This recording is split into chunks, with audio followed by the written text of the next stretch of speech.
ഒരിടത്ത് ഒരു വനത്തിൽ ധാരാളം മൃഗങ്ങൾ സന്തോഷത്തോടെ ജീവിച്ചു പോന്നു. അവിടെ രണ്ട് വ്യത്യസ്ത സ്വഭാവമുള്ള മൃഗങ്ങൾ വസിച്ചിരുന്നു. ഒന്ന് മുയൽ വേഗതയിലും ചുറുചുറുക്കിലും അഹങ്കാരം കൊണ്ട് പ്രശസ്തൻ. മറ്റൊന്ന് ആമൗസാവധാനം, ക്ഷമയുടെയും സ്ഥിരോത്സാഹത്തിന്റെയും മൂർത്തിരൂപം.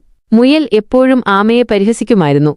നിന്റെ കാലുകൾ എന്താ ഇത്ര മന്ദഗതിയിൽ നീങ്ങുന്നത്? ഞാൻ ഒരു നിമിഷം കൊണ്ട് നിന്നെ മറികടക്കും. ആമയോ ശാന്തമായി മറുപടി നൽകും.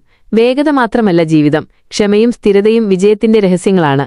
ഒരു ദിവസം മുയലിന്റെ അഹങ്കാരം അതിരുകടന്നപ്പോൾ അത് ആമയോട് ഒരു ഓട്ടത്തിനു വെല്ലുവിളിച്ചു. നമുക്കീ വനത്തിന്റെ അറ്റം വരെ ഓട്ടം. ജയിക്കാൻ നിനക്ക് കഴിയുമെന്ന് തോന്നുന്നുണ്ടോ? ആമ സമ്മതിച്ചു. വനത്തിലെ മറ്റു മൃഗങ്ങൾ, കുരങ്ങൻ, നരി, കാട്ടുപൂച്ച എല്ലാം സാക്ഷികളായി.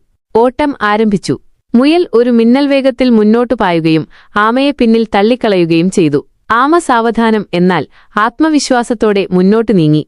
ഓട്ടത്തിന്റെ പകുതി വഴിയിൽ മുയൽ തിരിഞ്ഞുനോക്കി. ആമയെ അവിടെങ്ങും കാണാൻ പോലും ഇല്ല. ഞാനിവിടെ ഒരു ചെറിയ റെസ്റ്റ് എടുത്താൽ പോലും ആമയ്ക്ക് എന്നെ തോൽപ്പിക്കാൻ കഴിയില്ല എന്ന് കരുതി അത് ഒരു തണലുള്ള മരത്തിനടിയിൽ കിടന്ന് ഉറങ്ങാൻ തുടങ്ങി.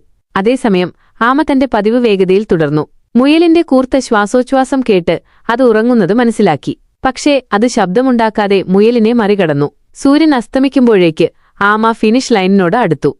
മുയൽ ഉണർന്നപ്പോൾ അത് ഞെട്ടി. ആമ എവിടെ? വേഗം ഓടിച്ചെന്ന് നോക്കിയപ്പോൾ ആമ ഫിനിഷ് ലൈൻ കടന്ന് വിജയത്തോടെ ചിരിക്കുന്നത് കണ്ടു. പരാജയനായ മുയൽ നാണക്കേടുകൊണ്ട് മുഖം താഴ്ത്തി അവിടെ നിന്ന് ഓടിപ്പോയി.